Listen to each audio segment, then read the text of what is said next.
നിമിഷത്തിന് വേണ്ടിയാണ് നമ്മളിവിടെ ദുർഗ് പോലീസ് സ്റ്റേഷനിൽ കാത്തു നിൽക്കുന്നത്. ഇപ്പോൾ ദൃശ്യങ്ങളിൽ കാണുന്നത്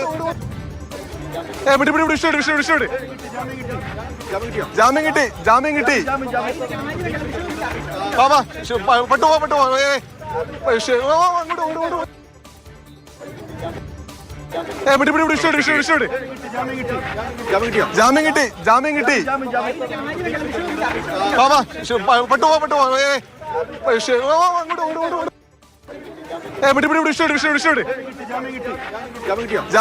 ജാമ്യം കിട്ടി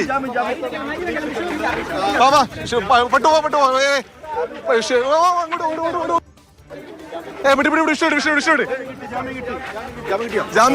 കന്യാസ്ത്രീകളെ ഛത്തീസ്ഗഡിലെ ദുർഗിൽ അറസ്റ്റ് ചെയ്തത് 9ാം നാൾ നീണ്ട കാത്തിരിപ്പിനും നിയമപരമായ ഇടപെടലുകൾക്കും രാഷ്ട്രീയ സമ്മർദ്ദങ്ങൾക്കും ശേഷമാണ് ഇപ്പോൾ 2 കന്യാസ്ത്രീകൾക്കും ജാമ്യം ലഭിച്ചത്. അവർ ജയിലിൽ നിന്ന് പുറത്തേക്ക് വരുന്ന ആശ്വാസകരമായ കാഴ്ചയ്ക്ക് വേണ്ടി നമ്മളെല്ലാവരും കാത്തിരിക്കുകയാണ്. കന്യാസ്ത്രീകളെ നിർബന്ധിത മതപരിവർത്തനവും മനുഷ്യക്കടത്തും ആരോപിച്ചുകൊണ്ടാണ് ഛത്തീസ്ഗഡിൽ ഒരു സംഘം വളഞ്ഞുവെച്ച് ബജ്രംഗ് ദൾ പ്രവർത്തകർ വളഞ്ഞുവെച്ച് ആക്രോശിച്ച് മോശം വാക്കുകൾ ഉപയോഗിച്ച് അവരെ അടിക്കുമെന്ന് ഭീഷണിപ്പെടുത്തി തടഞ്ഞുവെച്ച് ഏറെ നേരം ഉപദ്രവിച്ചതിന് ശേഷം പോലീസിനെ കൈമാറുന്നത്. അതിനുശേഷമാണ് പിന്നീട് രാജ്യമാകെ വലിയ പ്രതിഷേധം ഉയരുകയും ഇപ്പോൾ 2 പേർക്കും ജാമ്യം ലഭിക്കുകയും ചെയ്തിരിക്കുന്നത്. ദുർഗ് ജയിലിന് മുന്നിൽ നിന്നുള്ള കാഴ്ചകളാണ് ഇപ്പോൾ കണ്ടത്. ഛത്തീസ്ഗഡിലെ വളരെ പ്രധാനപ്പെട്ട വാർത്തയാണ് കഴിഞ്ഞ കുറേ മിനിറ്റുകളായി നമ്മൾ കണ്ടുകൊണ്ടിരിക്കുന്നത്. 2 കന്യാസ്ത്രീകൾക്ക്